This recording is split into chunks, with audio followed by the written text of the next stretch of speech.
My curious followers, उम्मीद करता हूं कि आप सब ठीक होंगे।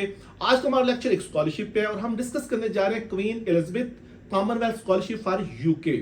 इसके लिए कौन कौन से डॉक्यूमेंट्स आपको चाहिए, एलिजिबिलिटी क्राइटेरिया क्या क्या है, एप्लीकेशन का प्रोसेस क्या है और लास्ट डेट क्या है, आइए देखते हैं। माय क्यूरियस स्टूडेंट्स, ये है एसोसिएशन ऑफ कॉमनवेल्थ यूनिवर्सिटीज का होम पेज। यहाँ वेरी क्लियर मेंशन है क्वीन एलिजाबेथ कॉमनवेल्थ स्कॉलरशिप के बारे में, जो कि मास्टर प्रोग्राम 2 ईयर का होगा, उसके लिए ऑफर करने जा रहे हैं। ये यहाँ पे इसका लिंक अवेलेबल है। मैं आज के लेक्चर के डिस्क्रिप्शन में भी आपसे लिंक शेयर कर दूंगा। जरा इसको नीचे स्क्रॉल डाउन करें तो आपको यहाँ पे इसकी डेट्स मिलेंगी कि ये स्कॉलरशिप अभी ओपन है। 19 नवंबर 2024 से ये ओपन है। क्लोजिंग डेट इसकी जो 14 जनवरी 2025, यानी काफ़ी टाइम आपके पास अभी भी अवेलेबल है। अप्लाई करें तो 3 से 4 हफ्ते आपके पास अवेलेबल से तमाम डॉक्यूमेंट आपके तैयार हो सकते हैं। आइए देखते हैं कि क्या कुछ रिक्वायरमेंट है इसके लिए। सबसे इंपॉर्टेंट थिंग इज दैट कि ये एक यूनिक अपॉर्चुनिटी है 2 ईयर के मास्टर करने के लिए। किन के लिए? लो एंड मिडिल इनकम कंट्रीज जो है उनके लिए। इसकी लिस्ट भी अभी आपसे शेयर करते हैं कि इसमें पाकिस्तान है, यस है, और कौन कौन सी कंट्रीज वो भी अभी हम देख लेते हैं। और मजीद नीचे है तो ये स्कॉलरशिप क्या कवर करेगी? फुली फंडेड ट्यूशन फी आपके लिए है, लिविंग अलाउंस आपको देगी, स्टाइपेंड देगी आपको, और रिटर्न इकोनॉमी टिकट्स मिलेंगे आपको अपनी कंट्री में आने और वापस जाने के लिए। और उसके बाद अराइवल अलाउंस भी आपके पास अवेलेबल है। फिर उसके बाद सर्च सपोर्ट ग्रांट आपको मिलेगी आपकी रिसर्च को कंप्लीट करने के लिए। बड़ी ही यूनिक इसलिए इसको बोला जाता है, ये यूनिक क्यों है। एप्लीकेशन गाइडेंस में और फ्रीक्वेंटली आस्क्ड क्वेश्चन भी हम जाकर देखेंगे एप्लीकेशन के बारे में। लेकिन हाउ टू अप्लाई में देखते हैं कि एप्लीकेशन को प्रोसीड आपने कैसे करना है। फर्स्ट ऑफ ऑल आपने चेक करना है कि आपका नाम, आपकी कंट्री का नाम उस लिस्ट में है जो कॉमनवेल्थ है। यस, पाकिस्तान का नाम है और बहुत से कंट्रीज का नाम भी, इंडिया का नाम भी है यहाँ पे, ठीक है। फिर उसके बाद जो है आपने जितनी जहां अप्लाई, अब धारी बात है इसमें यूनिवर्सिटीज़ के नेम भी अवेलेबल्स हैं, ठीक है, कि कौन कौन सी यूनिवर्सिटी यूके की जो है इसमें एलिजिबल्स हैं। तो उनकी यूनिवर्सिटी वेबसाइट पे आपने जाना है, फिर आपने अपने मास्टर का प्रोग्राम के ऊपर जाना है और वहाँ जाके फिर जो आपका सबसे रेलिवेंट प्रोग्राम हो उसमें आपने इसको क्या करना है, अप्लाई करना है। और एप्लीकेशन ऑनलाइन इसकी होगी, फिर आपने सबमिट अपनी एप्लीकेशन कर देनी है। पहले इसकी गाइडेंस में जाकर देखते हैं, क्लिक करें एप्लीकेशन गाइडेंस को, तो हम आ जाएंगे इस पेज के ऊपर, ठीक है। तो यहाँ पे वेरी क्लियर मेंशन है कि आपका एलिजिबिलिटी क्राइटेरिया आपका क्या है। आपके पास BS की डिग्री होनी चाहिए किसी भी प्रोग्राम में, परसेंटेज आपके पास आपने जो है आपके पास हो, जाहिर बात की होती है। एकेडमिक एम्प्लॉयमेंट रिकॉर्ड अगर है तो अच्छी बात है, यानी एकेडमिक सबका होता है, एम्प्लॉयमेंट रिकॉर्ड भी होना चाहिए। कोर्सेज एट होस्ट यूनिवर्सिटी की जिस कंट्री में आप आ रहे हैं यूके में, वहाँ की कौन से कोर्सेज मास्टर की जो आप करना चाह रहे हैं। फिर स्टेटमेंट्स हैं कुछ, ये बहुत इंपॉर्टेंट है जब हम नीचे डिस्कस करते हैं। फिर सपोर्टिंग डॉक्यूमेंट्स हैं, ठीक है, जिसमें जो है आपने लेटर ऑफ रिकमेंडेशन भी आपने किसी भी टीचर से यूनिवर्सिटी में पढ़े वो लेना है आपने। स्टेटमेंट 1 में क्या होगा? प्लान ऑफ स्टडी है। प्लान ऑफ स्टडी में आपके पास ये सारी डिस्क्रिप्शन यहाँ पे अवेलेबल है। प्लान ऑफ स्टडी में आप लिख रहे हैं कि क्या क्या फीचर है आपके कोर्स के जो इंटरेस्टिंग है। फिर आप कौन सी यूनिवर्सिटी जो है उसको ऑप्ट करने जा रहे हैं। फिर आपने क्या जो यूनिवर्सिटी चूज़ की वहाँ पे रिसर्च हो सकती है इसमें। और फिर आपने जो उसके रेलिवेंट जो फीचर कैरियर प्लान है वो आपने यहाँ मेंशन करने हैं, यानी कि और साथ साथ अपना एक्सपीरियंस भी यहाँ पे आपने शेयर करना है। तो 200 से 400 वर्ड्स का आपके पास जो है प्लान ऑफ स्टडी होना चाहिए, यानी कि यूनिवर्सिटी में आने से, यूनिवर्सिटी में अप्लाई करने से लेकर सर्च करने तक और फिर उसके फ्यूचर कैरियर को सामने रखते हुए। तो ये ऑलरेडी मैं पर्सनल स्टेटमेंट का लिंक जो है मैंने इस जो है अपने यूट्यूब चैनल के ऊपर शेयर किया हुआ है, मैं इस लेक्चर के डिस्क्रिप्शन में भी शेयर कर दूंगा।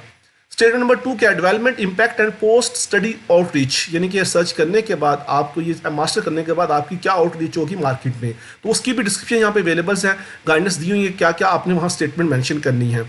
आपने जितने भी चैलेंजेस जो आप प्रॉब्लम्स है कंट्री में, क्या आपने सारे एड्रेस किया अपने रिसर्च के थ्रू, ठीक है, या फिर आपकी जो है कितनी कंट्रीब्यूशन है किसी भी खास चैलेंज या सोल्यूशन, उसके सोल्यूशन के लिए। कौन कौन सी स्किल्स आप स्कॉलरशिप से सीखेंगे, ठीक है। फिर उन स्किल्स को आप किस तरीके से अप्लाई करेंगे लोकल कम्युनिटी के ऊपर, ताकि वहाँ की जो हाउस होल्ड प्रॉब्लम्स है उसको सॉल्व किया जाए। और इसकी जो 300 से 500 इसके वर्ड्स होने चाहिए किसके, ये हमारे पास डेवलपमेंट इम्पैक्ट और पोस्ट स्टडी आउटरीच की। सेकंड डॉक्यूमेंट हो गया। थर्ड डॉक्यूमेंट है जी स्किल है क्रिएटिंग नेटवर्क। सारी बात कोई भी स्कॉलरशिप होती है इसलिए कि इसके ऊपर आपने 200 से 400 वर्ड लिखने हैं। इस पर आपने ये मेंशन करना है कि आपने जो है वो डेवलप प्रोफेशनल नेटवर्क जो है आपने डेवलप किया ही नहीं किया है, किसके थ्रू आपने एकेडमिक स्टडीज़ में, हॉबीज़ में, वर्क एक्सपीरियंस में, वॉलंटियरिंग में, ठीक है, involvement in social and culture and common organisations में, यानी कि आपने ये सारी चीज़ें मेंशन करनी है कि आपके पास नेटवर्किंग की एबिलिटीज़ है या नहीं है। फिर आपने कनेक्शन करना है जो समथिंग अचीव किया उसके ऊपर, ठीक है, और फिर उसके बाद आपके कनेक्शंस होंगे इंटरनेशनल स्टडी एक्सपीरियंस के साथ। तो ये सारी चीज़ें आपने मेंशन करनी कि बिफोर अप्लाइंग आपके पास क्या क्या जो है वो सोशो इकोनॉमिक या सोशल नेटवर्किंग है, और ड्यूरिंग स्टडी कैसी होगी, और आफ्टर स्टडी आप किस तरीके से किस लेवल पे होंगे। तो ये क्लियर डिफरेंस के ऊपर आपने ये स्टेटमेंट्स लिखनी है, जिसको हम कहते हैं कि आपने अपने नेटवर्किंग के ऊपर ये चीज़ करनी है। ओके, नेक्स्ट हम दोबारा वापस आते हैं और हम करते हैं एप्लीकेशन फ्रीक्वेंटली आस्क्ड क्वेश्चंस पे। तो ये देखिए यहाँ पे फ्रीक्वेंटली आस्क्ड क्वेश्चन है और ये बहुत ही इंपॉर्टेंट क्वेश्चंस हैं। यहाँ पे लिखा हुआ when can how can apply for this scholarship, Commonwealth country की यहाँ पे कहता है क्लिक कीजिएगा, यहाँ पे उसकी लिस्ट अवेलेबल है। तो ये देखिए सारे मेंबर कंट्रीज यहाँ पे अवेलेबल, 56 कंट्री यहाँ पे अवेलेबल हैं, ठीक है। 2.7 बिलियन सिटीजन इसमें सारे शामिल हैं। अफ्रीका की ये कंट्रीज अवेलेबल हैं, इतने ज़्यादा कंट्रीज अफ्रीका के। एशिया में आए तो एशिया में देखिए पाकिस्तान अवेलेबल है, फिर उसके बाद इंडिया है, बांग्लादेश है, मलेशिया है, मालदीव, श्रीलंका, सिंगापुर, यानी कि ये सारे एशिया की कंट्रीज अवेलेबल हैं। और इसी तरीके से ये देखें यूरोप के और पैसिफिक के और सारे कंट्री जितने भी लिस्ट यहाँ पे अवेलेबल है 56 के 56 कंट्रीज की। वापस आ जाते हैं आप उस पेज पे, ठीक है, जहाँ पे फ्रीक्वेंटली आस्क्ड क्वेश्चंस हैं। तो can apply for this scholarship at home country और कंट्री ऑफ सिटीजनशिप? नो। आप यूके के हैं तो आप यूके वाले यहाँ पे अप्लाई नहीं कर सकते। इसमें एज लिमिट क्या है? There is no age limit for this scholarship, ठीक है। ये सारे क्वेश्चन के आंसर यहाँ पे दिए हुए हैं। तो ये तो कुछ एप्लीकेशन से रिलेटेड क्वेश्चन है। नीचे आ जाएं तो अप्लाइंग फॉर क्यूज, जब अप्लाई करें तो आपने यूनिवर्सिटी होस्ट यूनिवर्सिटी जो है उसकी जो है उस कॉलेज के लिए अप्लाई करना है। तो कौन सी यूनिवर्सिटी सेलेक्ट करनी है उसमें पूछा जा रहा है वो, ठीक है। ओनली यूनिवर्सिटी लिस्टेड, कौन सी यूनिवर्सिटी जिसमें लिस्टेड होंगी यूके यूनिवर्सिटी सारी, उसमें आपने इसमें अप्लाई करना है, ठीक है। फिर फर्दर आप देखें तो ये सारे वे सब्जेक्ट आप अप्लाई कर सकते हो, तकरीबन तमाम सब्जेक्ट्स अवेलेबल जो होस्ट यूनिवर्सिटी में अवेलेबल हैं, ठीक है। ये सारे क्वेश्चंस के आंसर हैं। एप्लीकेशन फॉर्म क्यूरीज, एप्लीकेशन में अगर कोई क्यूरीज है आपको तो आप यहाँ सारे उनके आंसर दे सकते हैं। मैं इसका लिंक भी आपको डिस्क्रिप्शन में शेयर कर दूंगा। कुछ भी इंग्लिश रिक्वायरमेंट है, नो डिपेंड ऑन की यूनिवर्सिटी को अगर रिक्वायरमेंट है तो फिर अदरवाइज आपको इसकी आईएलटीएस और टॉफल की जरूरत नहीं होगी, ठीक है। और अगर आप पासवर्ड है भूल गए हैं तो उसके लिए क्या करें, आपका ईमेल कैसे सेट होगा, यूनिवर्सिटी की एप्लीकेशंस कैसे आपने फिल करनी है, ठीक है। Do I need apply for admission to my choose country course separately to queen, कहता है कि जब हमने अप्लाई करना है तो क्या हमने यूनिवर्सिटी में एडमिशन लेना है? यस, आपने यूके की किसी भी यूनिवर्सिटी में जो कि इसमें क्वीन एलिजाबेथ जो है कॉमनवेल्थ स्कॉलरशिप में आती है वहाँ पे एडमिशन पहले सिक्योर करना है और वहाँ के जितने एक्सपेंसेस होंगे फिर ये स्कॉलरशिप आप के थ्रू उसको मीट कर सकते हैं। तो ये इसका थोड़ा सा क्राइटेरिया है, ठीक है। उसके बाद why do I have to apply for admission to my choose country courses? Yes, you should visit your choose university website पे जाएं, यूनिवर्सिटी के जहाँ पे अप्लाई करना चाह रहे हैं वहाँ सारी चीज़ें लें, ठीक है। उसके बाद जो है ये सारी फीस के बारे में आ गया, फंडिंग के बारे में आ गया, क्या कुछ कवर करेगी इसमें ना, ठीक है। ऑलरेडी हम मेंशन कर चुके हैं कि आपके पास लिविंग अलाउंस है, ट्यूशन फी है, ठीक है, रिसर्च के लिए रिलेटेड ग्रांट वगैरह। सिलेक्शन कैसे होगी, ठीक है, तो इसके लिए यहाँ पे एप्लीकेशन की सिलेक्शन का क्राइटेरिया पूरा लिखा हुआ है, ठीक है। तो साल में 2 बार ये ऑफर होती है, एक तो यह है अभी ऑफर हुई है यानी कि जनवरी-फरवरी के दरमियान में एप्लीकेशन जा रही है।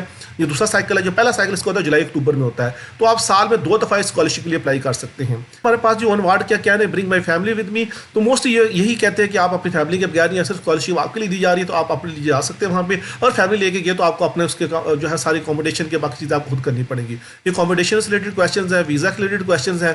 तो कहने का मकसद यह है कि इस पेज के ऊपर ईच एंड एवरीथिंग अवेलेबल है जो आपको रिक्वायर्ड होगी इस एप्लीकेशन को प्रोसेस करने के लिए। तो इस क्वेश्चन आंसर सेशन जिसको हम कहते हैं कि फ्रीक्वेंटली आस्क्ड क्वेश्चंस का लिंक मैं आपसे शेयर कर दूंगा। लास्ट बट नॉट लीस्ट, आपने अप्लाई कैसे करना है, ऑनलाइन एप्लीकेशन कैसे आपने फिल करनी है। तो यहाँ पे आपने अपना अकाउंट क्रिएट करना है क्वीन एलिजाबेथ कॉमनवेल्थ स्कॉलरशिप का।